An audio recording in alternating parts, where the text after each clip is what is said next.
رئيس الجلسة بأنه سوف يقطع عني لا هۆڵێکی گەورەی زانکۆی سلێمانیدا مامۆستایانی زانستە سیاسی و یاساییەکان کۆبوونەتەوە كۆنفرانسێکی نێودەوڵەتی لەبارەی شەرعیەتی حکومڕانیەوە بەڕێوە دەبەن. بەشێک لە توێژەر و لێکۆڵەرە بەشداربووەکان پێیان وایە پرسی ڕەوایەتی حکومڕانی لە هەرێمی کوردستاندا لە کێشەدایە و تا دێت لە مۆرکی دەستوری و یاسایی و دیموکراسی دوور دەکەوێتەوە.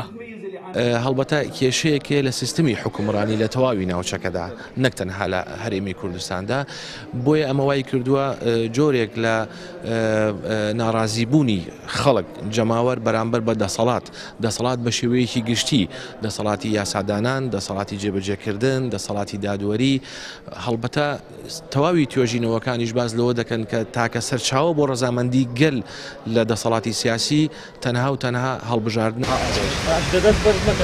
تاگڕەوی و پاوانخوازی دەسەڵات و بەرتەسەکردنەوەی ئازادی و لاوازبوونی بنەماکانی دیموکراسی ناسنامە خراپەکانی هەرێمی کوردستانە لە ناوخۆ و دەرەوەشدا.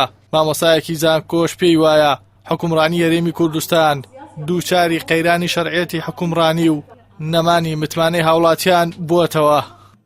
نەکرد لە هەرێمی کوردستان حکوومەتەکانی ئەم ناوچەیە کێشەی شەرعیەتیان هەیە، قەیرانی شەرعیەتیان هەیە، بۆیە لێرە و لەوێ و لە کاتی جیاوازە خەڵک ناڕازیە لە حکوومەتەکان بەرەڵستی حکوومەتەکان ئەنگاتەنانەت شۆڕشی شەکە. ئەمە وای کردووە کە ئارامی سیاسی لە مەنتیقەیە بە تەواوەتی وجودی نەبێ و بەردەوام ئێمە کێشەی شەرعیەتمان هەبێ.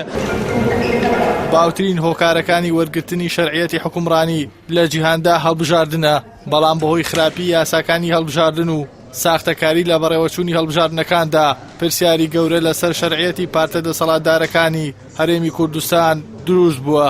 لای خۆشەوە جێگری سەرۆکی زانکۆی فەڕەنسی لوبنانی لە هەرێمی کوردستان دەڵێت بۆ گێڕانەوەی شەرعیەت دەبێت گۆڕانکاری لەسەر لەبەری یاساکانی هەڵبژاردندا ئەنجام بدرێت.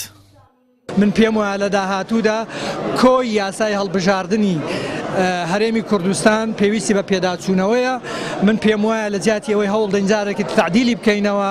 یەکێک لە ئەرکە گرنگەکانی خولی تازەی پەرلەمان ئەوە دەبێت کە یاسایەکی تازەمان لە ئەلفەوە هەتایەی هەڵبژاردبوو دانێت کە هەوڵ بدا هەم شەرعیەت مسۆگەرکە، هەم بەعەقڵانیکردنی ئیدارەدانی سراعی سیاسی لە هەرێمی کوردستان مسۆگەرکە، کە من پێم وایە لێرەدا ئیشکالێتمان هەیە.